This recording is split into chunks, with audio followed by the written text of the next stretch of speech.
Hey guys, wanted to go ahead and do a review of the CVJ Aria. Before I go on further, I'm going to go ahead and put some notes on the screen. It's about 20 pages of notes. But yeah, basically, please note that whatever is in the notes is usually not discussed in the video or not as thoroughly. But the notes usually has much more granular detail in a lot of things. And I definitely recommend checking both of them out if you can. Okay, cool. I'll go ahead and describe what the CVJ Aria sounds like, and to go from there. This was actually asked as a request, and I wanted to go and check it out and go from there. Okay, so this is a very strange sounding IEM. It's hard for me to describe it, so I will describe it in pieces, and as a whole, it will start to make sense. So the bass on this is actually pretty lean. Like I would say, it lacks power, it lacks punch. It doesn't have the hammer effect of bass. So for me, I ranked it a grade of C on bass. And even after tip rolling with different things, the bass was not very impactful. So you're not going to get the best bass out of this.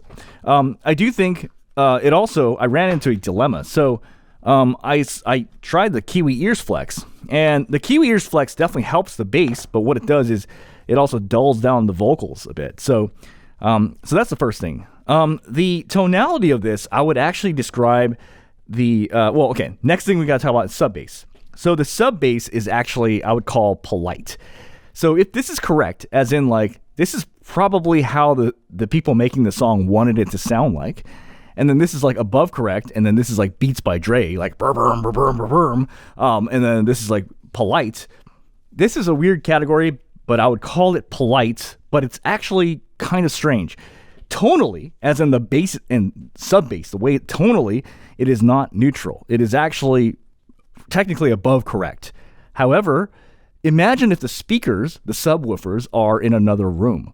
That's the way it sounds like. It basically sounds like tonally, it doesn't sound neutral, but it sounds like it's in another room, as in it's very polite. It's off to the side.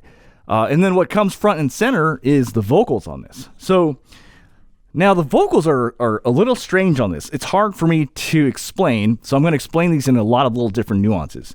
It is actually full. It is actually warm tilted. They are pitched a little bit lower. Female and male vocals are pitched a little bit lower. It is full, but it lacks a little bit of shimmer. And I was like, I want a little bit more treble on that. You know what I mean? And the other thing I noticed is that it would actually, on instruments, would sometimes cover the vocals, which I thought was strange because I know this is a vocal-centric IEM. But also I noticed, like, the best way I could explain it is this is warm and sharp at the same time. I know that doesn't make sense. In other words, the vocals are very warm tilted and they're full, but it's very sibilant at times. And actually, it failed the sibilance test, which I'm going to go over next. And so it's kind of like, but if I had to describe the tonality of this, like really quickly, like signature box, right? It's, if we're going to go quickly, I don't want to take too long on this because it's pretty straightforward. It's not like I wouldn't call it neutral. It doesn't belong here.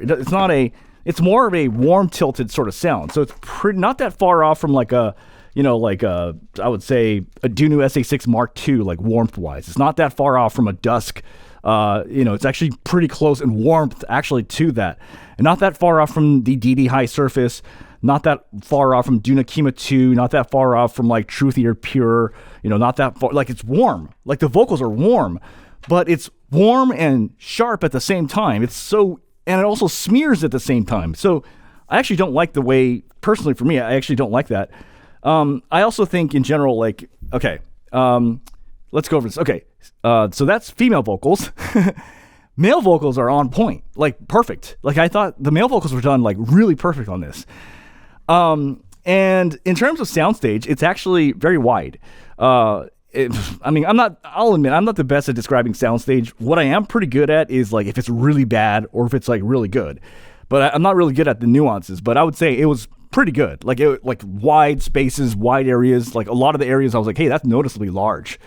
Sibilance on this is terrible. So what I did was I went over a lot of tracks that were pretty sibilant, and what I found was at regular volume, it was still detecting medium sibilance, which that's a red flag.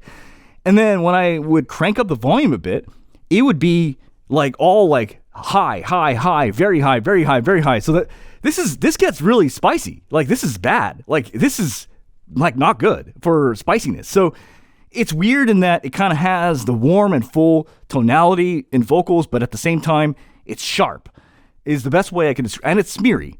And the bass is like weak sauce bass. So again, check the notes. I go over this in much more detail. And oh shoot, I forgot one more thing. I'm going to start doing something different. I'm going to make the monitoring section part of the male vocals section. So what I'm going to do next in this next chapter is describe to you what does it actually sound like? You know, like, hey guys, so I'm going to go ahead and go over monitoring. And what I'm going to do is do something different. I'm going to make you hear what I'm hearing. All right. So this is the Rode NT1. This is basically like a neutral sounding microphone subjectively, right? Testing 1, 2, 3, microphone check. This is Rode NT1 neutral. When I wear the CVJ Aria, it gives me a very warm and dark tonality like the Ethos. So let's go ahead and bring up the Ethos and let me know if you can hear the difference. This is me on the Ethos. Microphone check, testing 1, 2, 3. This is what I'm hearing. This is what all the voices sound like. Male voices, they sound darker, a little bit warmer, not normal. It's kind of like this, but kind of fuller, darker, and warmer. I don't know if you guys can hear that, but that's what it's doing. Versus, this is how it should sound normally. Microphone check, testing 1, 2, 3. And then, again, microphone check, testing 1, 2, 3. This is what it's doing to vocals.